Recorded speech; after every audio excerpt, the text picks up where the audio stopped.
Hello everyone, 10th class mathematics new text book semester 2 ఏ విధంగా ఉంది ఏమిటనేది మనం ఈ వీడియో ద్వారా చూద్దాం. అయితే సెమిస్టర్ 2లో మనకి ఎన్ని చాప్టర్లు ఇచ్చాడు, ఆయా చాప్టర్లో ఉన్న అభ్యాసాలు ఏమిటి, ఏ అభ్యాసాలు ఏమైనా కుదించడం జరిగిందా లేదా పెంచడం జరిగిందా అనేది ఈ వీడియోలో స్పష్టంగా తెలుసుకోవచ్చు. ఓల్డ్ టెక్స్ట్ బుక్కి న్యూ టెక్స్ట్ బుక్కి మనం ఒకసారి కంపారిజన్ కూడా చేసుకున్నట్లయితే ఈ టెక్స్ట్ బుక్లో ఏమేమి ఉన్నాయి ఏమిటి అనేది మనం ఇక్కడ చూడవచ్చు. దీనిలో క్లియర్గా ఉపాధ్యాయులు కానీ విద్యార్థులు కానీ తెలుసుకొని ఈ టెక్స్ట్ బుక్లో ఉండేటటువంటి చాప్టర్స్ ఒకసారి మనం ఇప్పుడు చూద్దాం. ఇక్కడ త్రికోణమితి, అదేవిధంగా ఈ త్రికోణమితిలో ఓల్డ్ టెక్స్ట్ బుక్లో 4 చాప్టర్లు ఇవ్వడం జరిగింది. ఇందులో 4 అభ్యాసాలు ఇవ్వడం జరిగింది. ఇక్కడ చూసుకున్నట్లయితే 3 అభ్యాసాలే ఉన్నాయి. అలాగే అప్లికేషన్స్ ఆఫ్ ట్రిగనోమెట్రీ త్రికోణమితీయ అనువర్తనాల చాప్టర్స్ ఏముంది, అక్కడ ఓల్డ్ టెక్స్ట్ బుక్లో 2 ఎక్సర్సైజులు ఉంటే ఇందులో ఒకటి ఉంది. వృత్తాలకు సంబంధించి టోటల్గా 3 ఉన్నాయి సర్కిల్స్. అక్కడ పాత టెక్స్ట్ బుక్లో 3 ఉంటే ఇక్కడ వృత్తాలని 2 పార్ట్స్ డివైడ్ చేసి 4 ఎక్సర్సైజ్ ఇచ్చాడు. అలాగే surface areas and volumes 4 exercise అయితే ఇక్కడ 2 ఉన్నాయి. అదేవిధంగా స్టాటిస్టిక్స్ తీసుకుంటే అక్కడ 4, ఇక్కడ 3. ప్రాబబిలిటీ అయితే అక్కడ 2 ఎక్సర్సైజ్, ఇక్కడ 1 ఎక్సర్సైజు ఉంది. ఇప్పుడు ట్రిగనోమెట్రీ మనం తీసుకుందాం. ట్రిగనోమెట్రీలో ఎక్సర్సైజు 1 తీసుకున్నట్లయితే ఇక్కడ మనకి పాత టెక్స్ట్ బుక్కి కొత్త టెక్స్ట్ బుక్కి ప్రాబ్లమ్స్ అన్నీ కూడా మార్చడం జరిగింది. ఆ ప్రాబ్లమ్స్ కూడా కొన్ని అటు ఇటుగా ఇవ్వడం, అదేవిధంగా ప్రాబ్లమ్స్ని కూడా మార్చివేయడం జరిగింది. ప్రాబ్లమ్స్ కూడా కొన్ని కొత్తవి ఇచ్చాడు, పాత టెక్స్ట్ బుక్లో కూడా కొన్ని ఇవ్వడం జరిగింది. ఇది 8.1కి సంబంధించి ఇక్కడ 11 ప్రాబ్లమ్స్ ఇవ్వడం జరిగింది. ఈ విధంగా ట్రిగనోమెట్రీ 8.1లో మనకి పాత టెక్స్ట్ బుక్ అయితే ఈ 8 ప్రాబ్లమ్స్ ఇచ్చాడు. ఇక్కడ మనకి 11 ప్రాబ్లమ్స్ ఇవ్వడం జరిగింది. సో అందుకు మనం జాగ్రత్తగా పరిశీలించగలరు. ప్రాబ్లమ్స్ కొద్దిగా మారాయి. అదేవిధంగా 8.2 తీసుకున్నట్లయితే ఇక్కడ మనకి ఈ విధంగా ప్రాబ్లమ్స్ ఇవ్వడం జరిగింది. అదేవిధంగా ఓల్డ్ టెక్స్ట్ బుక్లో కూడా 8.2 అంటే ఇక్కడ 11.2, అక్కడ 11వ చాప్టర్ 11th చాప్టర్, ఇక్కడ 8th చాప్టర్ కింద ఇవ్వడం జరిగింది. ఇందులో కూడా ప్రాబ్లమ్స్ ఈ విధంగా మనకి కనిపిస్తున్నాయి. 8.2లో మనకి ఇక్కడ 4 ప్రాబ్లమ్స్ ఉన్నాయి. ఇక్కడ టోటల్గా అయితే మనకి 8.2లో 7 ప్రాబ్లమ్స్ ఇవ్వడం జరిగింది. అయితే ఇక్కడ కూడా సేమ్ వాల్యూస్ మీదే ఇవి ఇవ్వడం జరిగింది. సో అందుకు ముఖ్యంగా వాల్యూస్ని బాగా వీళ్ళకి స్టూడెంట్స్కి నేర్పినట్లయితే ఎటువంటి ప్రాబ్లమ్స్ అయినా ఈజీగా చేసేయగలరు. ఇక్కడ ఎక్కువగా మనకి బిట్ టైప్లో ఇవ్వడం జరిగింది. అదేవిధంగా ఓన్లీ అంత బిట్టులా మనకు కనిపిస్తుంది. తర్వాత 8.3 చాప్టర్ తీసుకున్నట్లయితే ఇది కూడా మనకి ట్రిగనోమెట్రీలో 11.3 ఎక్సర్సైజ్లోవి. అలాగే 11.3 ఎక్సర్సైజ్లో మనకి అక్కడ 6 ప్రాబ్లమ్స్ ఇచ్చాడు. కాకపోతే ఇక్కడ మనకి ప్రాబ్లమ్స్ ఎక్కువగానే కనిపిస్తున్నాయి. దీనిలో మనకి ఓల్డ్ టెక్స్ట్ బుక్లో ప్రాబ్లమ్స్, న్యూ టెక్స్ట్ బుక్లో ప్రాబ్లమ్స్ సేమ్ ఇంచుమించు సరిపోయి, కాకపోతే 11.3 అండ్ 4లో ప్రాబ్లమ్స్ అన్నీ కూడా 8.3లో ఇవ్వడం జరిగింది. అది గమనించగలరు. సో దీనికి ఫార్ములాస్ అన్నీ వచ్చినట్లయితే ఈజీగా ఈ ప్రాబ్లమ్స్ని చేసుకోగలరు. కాబట్టి ఫార్ములాస్ని బాగా స్టూడెంట్స్కి మనం డ్రిల్లింగ్ చేయించి అలాగే రాయించి బాగా నేర్పించినట్లయితే ఫార్ములాస్ని ప్రాబ్లమ్స్ ఈజీగా ఇక్కడ సాల్వ్ చేయగలరు. ఇప్పుడు అప్లికేషన్స్ ఆఫ్ ట్రిగనోమెట్రీ, త్రికోణమితి అనువర్తనాలు తీసుకున్నట్లయితే ఓల్డ్ టెక్స్ట్ బుక్కి దీనికి పెద్దగా వేరియేషన్ ఏం లేదు. కాకపోతే ప్రాబ్లమ్స్ అటు ఇటుగా ఇవ్వడం జరిగింది. 9.1 అంటే 7 ప్రాబ్లమ్స్ ఇక్కడ ఇవ్వడం జరిగింది. అక్కడ 12th చాప్టర్ కింద తీసుకున్నాడు. 10 ప్రాబ్లమ్స్ ఉన్నాయి. ఇక్కడ మనకి 7 ప్రాబ్లమ్స్ ఇవ్వడం జరిగింది. సో ఆ విధంగా మనం ఇక్కడ పాత టెక్స్ట్ బుక్, కొత్త టెక్స్ట్ బుక్ తీసుకున్నట్లయితే ప్రాబ్లమ్స్ అనేవి కొన్ని అభ్యాసాల్లో తగ్గించడం జరిగింది, కొన్ని అభ్యాసాల్లో పెంచడం జరిగింది. ఓల్డ్ టెక్స్ట్ బుక్లో ఉన్న ప్రాబ్లమ్స్ అన్నీ మ్యాక్సిమం ఉన్నాయి. అక్కడక్కడ కొత్తవి ప్రాబ్లమ్స్ మనకి ఇక్కడ క్రియేట్ చేసి పెట్టడం జరిగింది. కాబట్టి ఆ నెంబర్స్ కూడా అటు ఇటు మార్చాడు. అది మనం చూసుకున్నట్లయితే ఆ విధంగా ప్రాబ్లమ్స్ అనేవి కనిపిస్తున్నాయి. అలాగే 9.1లో ఇక్కడ 15th ప్రాబ్లం వరకు ఉన్నాయి. మనకి ఇక్కడ తీసుకున్నట్లయితే ఫస్ట్ ఎక్సర్సైజ్లో 10 ప్రాబ్లమ్సే ఇవ్వడం జరిగింది. ఇందులో అయితే మనకి సుమారు 15 ప్రాబ్లమ్స్ ఇక్కడ కనిపిస్తున్నాయి. అన్నీ కూడా మనకి డిస్టెన్స్ మీద, హైట్స్ అండ్ డిస్టెన్స్ మీదే ప్రాబ్లమ్స్ ఉన్నాయి. కాబట్టి ముఖ్యంగా ఇక్కడ ఊర్ధ్వ కోణము, నిమ్న కోణం అనేది నేర్పించినట్లయితే ఈజీగా ఈ ప్రాబ్లమ్స్ సాల్వ్ చేసుకోగలరు స్టూడెంట్స్. అలాగే వీటికి సంబంధించి ఎక్కువగా ఉదాహరణలు కూడా, ఎగ్జాంపుల్స్ కూడా ఎక్కువగా డిస్కస్ చేసినట్లయితే ప్రాబ్లమ్స్ అనేవి ఈజీగా వాళ్ళు చేయగలరు. ఈ విధంగా మనకి ఓల్డ్ టెక్స్ట్ బుక్లో అయితే 2 ఎక్సర్సైజ్ మాత్రమే ఇవ్వడం జరిగింది. 2 ఎక్సర్సైజ్లో ఆ విధంగా మనకి ఎక్సర్సైజ్ 2లో కూడా ఒక 9 ప్రాబ్లమ్స్ ఇవ్వడం జరిగింది. కానీ ఇక్కడ చూసుకున్నట్లయితే ఒక ఎక్సర్సైజ్ ఇవ్వడం జరిగింది. ఇప్పుడు వృత్తాలకు వద్దాం.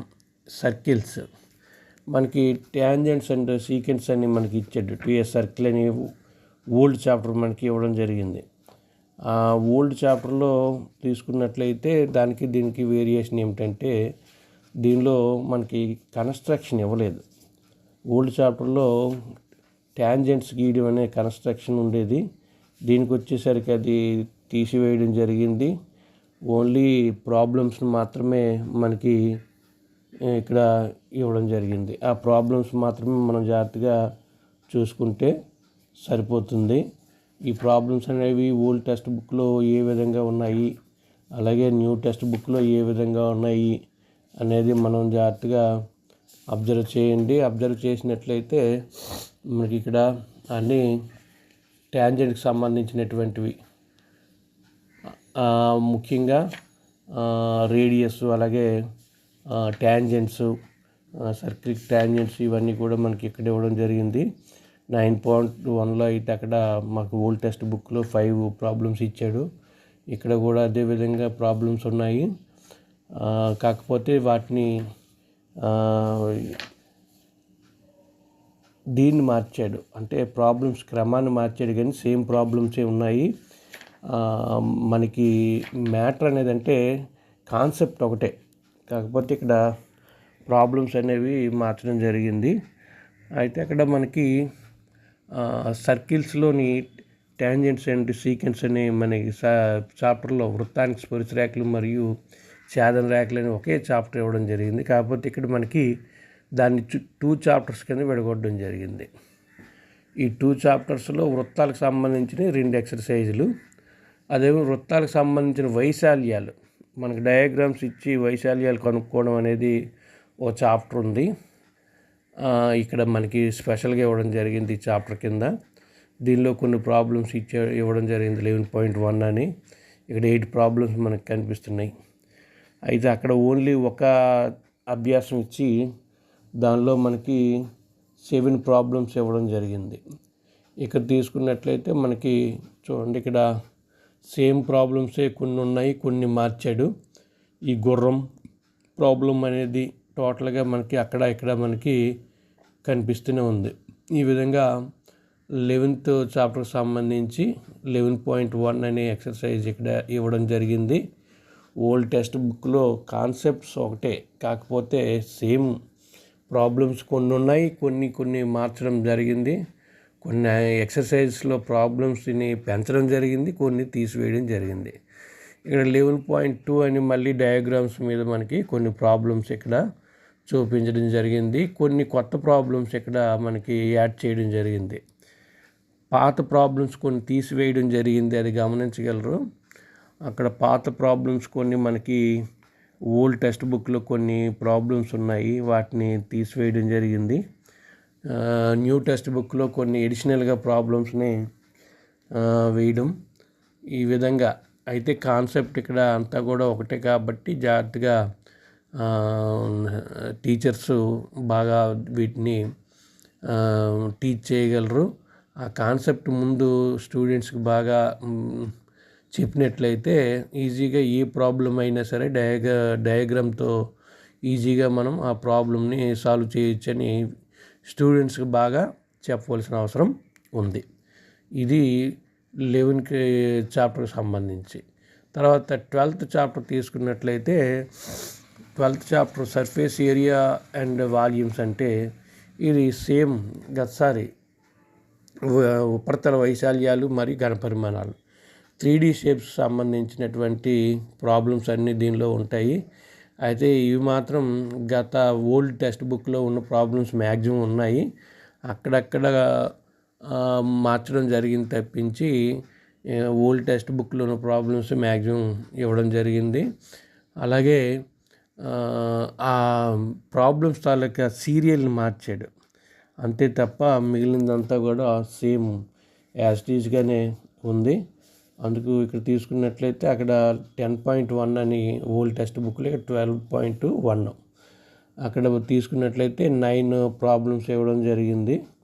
ఇక్కడ కూడా మనకి కనిపిస్తున్నాయి 9 ప్రాబ్లమ్స్ కనిపిస్తున్నాయి, కాకపోతే ప్రాబ్లమ్స్ మనకి మారాయి. అలాగే 12.2 తీసుకున్నట్లయితే ఇక్కడ కూడా మనకి కొన్ని ప్రాబ్లమ్స్ కనిపిస్తున్నాయి. అక్కడ కూడా మనకి ప్రాబ్లమ్స్ అక్కడ ఉన్నవే ఈ ప్రాబ్లమ్స్, కాకపోతే డయాగ్రామ్స్ మార్చాడు కొద్దిగా. అలాగే ప్రాబ్లమ్స్ కూడా ఉదాహరణకు పెన్నుల ప్రాబ్లం తీసుకుంటే అక్కడ 3 పెన్స్ ఇచ్చాడు, ఇక్కడ 4 పెన్స్ ఇచ్చాడు. అలాగే సేమ్ అంటే ఆ ప్రాబ్లమ్స్ని అటు ఇటు మార్చడం జరిగింది. అదేవిధంగా ప్రాబ్లమ్స్ని పెంచడం తగ్గించడం అనేది ఈ చాప్టర్లో కనిపిస్తుంది. ఏది ఏమైనా మెన్సురేషన్కి సంబంధించి ప్రాబ్లమ్స్కి సంబంధించి ఫార్ములాస్ అన్నీ బాగా ప్రిపేర్ అయితే ఈజీగా ఏ ప్రాబ్లంనైనా చేసేయగలరు. కాబట్టి ముందు ఫార్ములాస్ మీద టీచర్స్ బాగా దృష్టి పెట్టి విద్యార్థులకి ఫార్ములాస్ ఎలా వచ్చాయి అనేది పూర్తిగా వాళ్ళకి టీచ్ చేస్తే సరిపోతుంది. అలాగే స్టాటిస్టిక్స్ సాంఖ్యక శాస్త్రం తీసుకున్నట్లయితే ఇక్కడ old text book new text book తీసుకుంటే కాన్సెప్ట్ సేమే, ఇక్కడ అక్కడ కూడా కాన్సెప్ట్ సేమే ఇవ్వడం జరిగింది. కాకపోతే అక్కడెక్కడ చూసుకుంటే కాన్సెప్ట్ సేమ్, ఒక ఎక్సర్సైజ్ని తగ్గించాడు అంతే తప్పితే మీను, మోడు, మీడియన్ వీటి మీద అభ్యాసాలు ఇవ్వడం జరిగింది. ప్రాబ్లమ్స్ సేమ్ ప్రాబ్లమ్స్ కొన్ని ఉన్నాయి, కొన్ని జస్ట్ యాడ్ చేయడం జరిగింది, కొన్ని రిమూవ్ చేయడం జరిగింది తప్పితే కాన్సెప్ట్ అది ఒకటే. సగటుకు సంబంధించినటువంటి చాప్టరు ఇది. First exercise 13.1 arithmetic mean AM మీద ఇవ్వడం జరిగింది. ప్రాబ్లమ్స్ అన్నీ కూడాను సగటుకు సంబంధించినటువంటి ప్రాబ్లమ్స్ అన్నీ దీనిలో మనకి ఈ ఎక్సర్సైజ్లో బాగా ప్రిపేర్ చేయించాలి.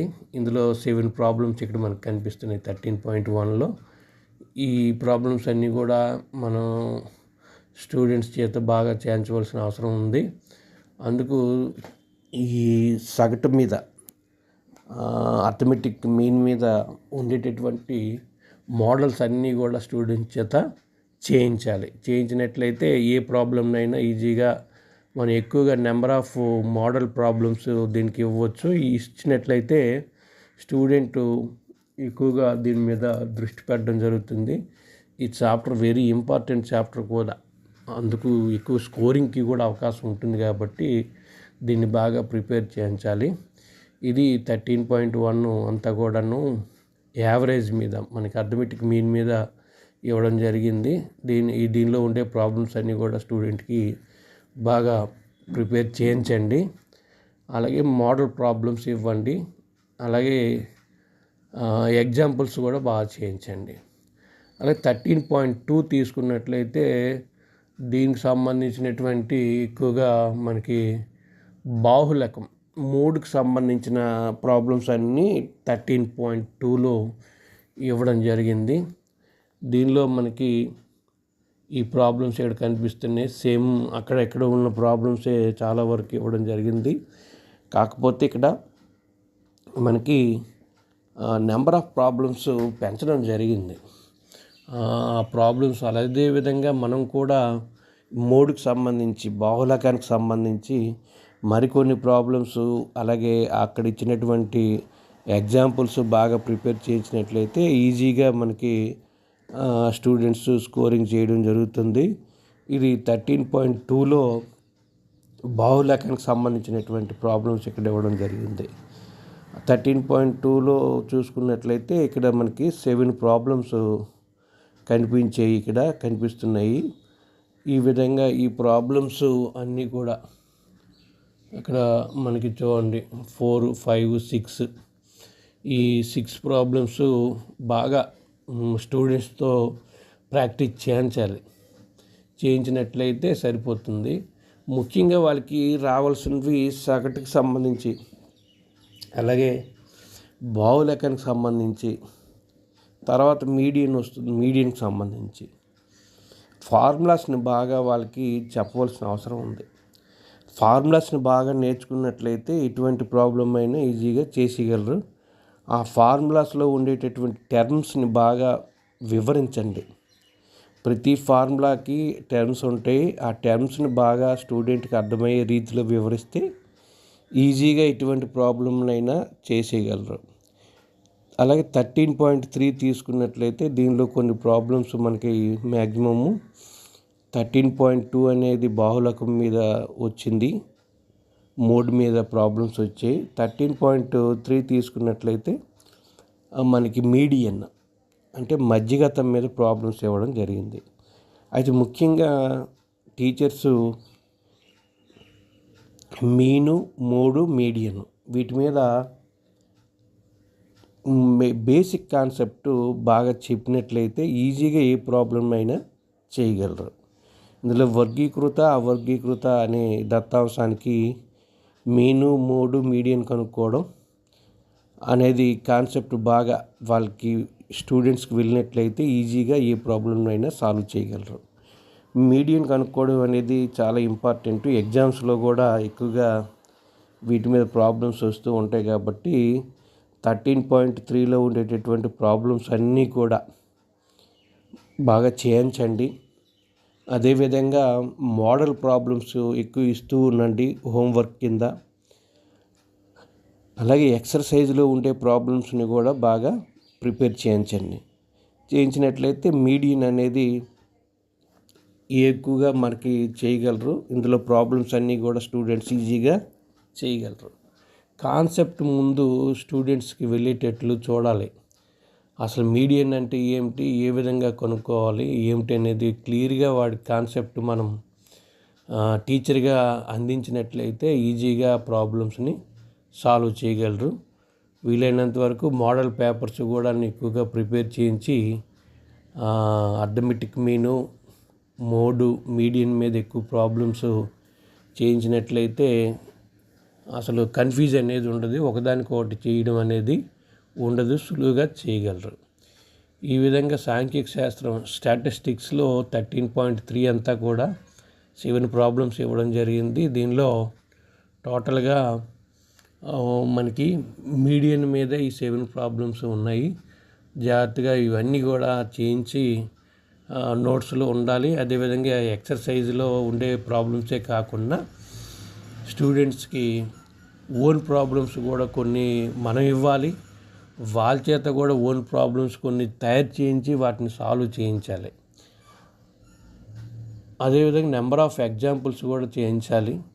మోడల్ పేపర్స్లో కూడా ప్రాబ్లమ్స్ చేయించినట్లయితే స్టాటిస్టిక్స్లో మంచి మార్క్స్ మనకి స్టూడెంట్స్కి రావడానికి అవకాశం ఉంది. ఈ సాంఖ్యక శాస్త్రం అనేది వెరీ ఇంపార్టెంట్ చాప్టరు. సో ఆ విధంగా సాంఖ్యక శాస్త్రం చాప్టర్ ఇక్కడ ఇవ్వడం జరిగింది. ఇది మనకి సెమిస్టర్ 2లో సాంఖ్యక శాస్త్రం గురించి. ఇక్కడ ఓల్డ్ టెక్స్ట్ బుక్లో 4 ఉన్నాయి, ఇక్కడ 3 చేయడం జరిగింది. లాస్ట్ చాప్టర్ ఇందులో ప్రాబబిలిటీ, సంభావ్యత. ప్రాబబిలిటీ తీసుకున్నట్లయితే అక్కడ 2 ఎక్సర్సైజ్ ఇవ్వడం జరిగింది ఓల్డ్ టెక్స్ట్ బుక్లో. ఇక్కడికి వచ్చేసరికి 2 ఎక్సర్సైజ్ ప్రాబ్లమ్స్ అన్నీ కూడా ఇక్కడ ఒకే ఎక్సర్సైజ్ కింద ఇవ్వడం జరిగింది. 14.1. ముఖ్యంగా ఇక్కడ సంభావ్యతలో మనకి ఒకే ఒక ఫార్ములా ఉంటుంది. సో ఒక్క ఫార్ములాని అసలు ఆ ఫార్ములా ఏంటనేది ముఖ్యంగా స్టూడెంట్స్కి మనం చెప్పగలిగితే, వాడి మైండ్కి ఎక్కగలిగితే ఏ ప్రాబ్లం అయినా సరే ఈజీగా చేయగలడు. ఇక్కడ 14.1లోకి సంబంధించినటువంటి ప్రాబ్లం అంటే మనకి ప్రాబ్లమ్స్లో ముఖ్యంగా మనకి చూడండి సంభావ్యత మీద ఎక్కువగా మనకి ఇవ్వడం జరిగింది. అలాగే దీనిలో మనకి ఎక్కువగా సంచిలో బాళ్ళు, ఈ గోళీలు, ఎరుపు రంగు బాల్స్ ఇవన్నీను. అదేవిధంగా 14.1లోనే ఇది ఓల్డ్ టెక్స్ట్ బుక్లో ఇచ్చిందే ఫిష్ మీద, అంటే చేపల మీద ఒక ప్రాబ్లము, అక్వేరియం మీద. అదేవిధంగా ఒక అది డిస్క్ ఇచ్చి దానిలో 8 నెంబర్స్ ఇవ్వడం, ఇవన్నీ కూడా ఓల్డ్ టెక్స్ట్ బుక్లో ఉన్నవే. ముఖ్యంగా వీళ్ళకి సంబంధించి కాయిన్, అలాగే డైస్, పాచికలు, అదేవిధంగా కార్డ్స్, ప్లేయింగ్ కార్డ్స్ అంటే పేక ముక్కలు, టోటల్గా వారికి విపులంగా వివరించినట్లయితే ఏ ప్రాబ్లం అయినా ఈజీగా చేయగలరు. సో ఆ విధంగా టోటల్గా ప్రాబ్లమ్స్ అన్నీ వివరించాలి. ముందు అసలు డైస్ అంటే ఏమిటి, సింగిల్ డైసు అలాగే డబుల్ డైస్, వాటి గురించి పూర్తిగా వివరించండి. అలాగే సింగిల్ కాయిన్, డబుల్ కాయిన్, వాటిలో వచ్చేటటువంటి మనకి టోటల్ అవుట్కమ్స్. అదేవిధంగా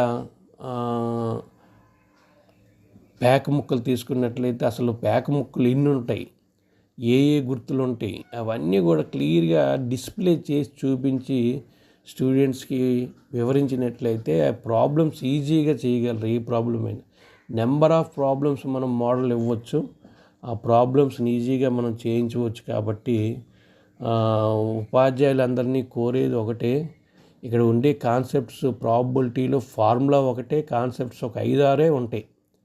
అవి కాయిను, డైసు, అలాగే పేక ముక్కలు, ప్లే కార్డ్స్, అలాగే గోళీలు, వీటికి సంబంధించినవి ఉంటాయి. కాబట్టి ఓల్డ్ టెక్స్ట్ బుక్, కొత్త టెక్స్ట్ అంటే న్యూ టెక్స్ట్ బుక్ సంబంధించినవన్నీ విన్నారు. జాగ్రత్తగా స్టూడెంట్స్కి ప్రిపేర్ చేయించవలసిందిగా కోరుతున్నాను. Thank you. మీ అందరికీ మరొకసారి ధన్యవాదాలు తెలియజేసుకుంటూ కొత్త టెక్స్ట్ బుక్ని బాగా ప్రిపేర్ చేయించవలసిందిగా కోరుతూ ఉన్నాను.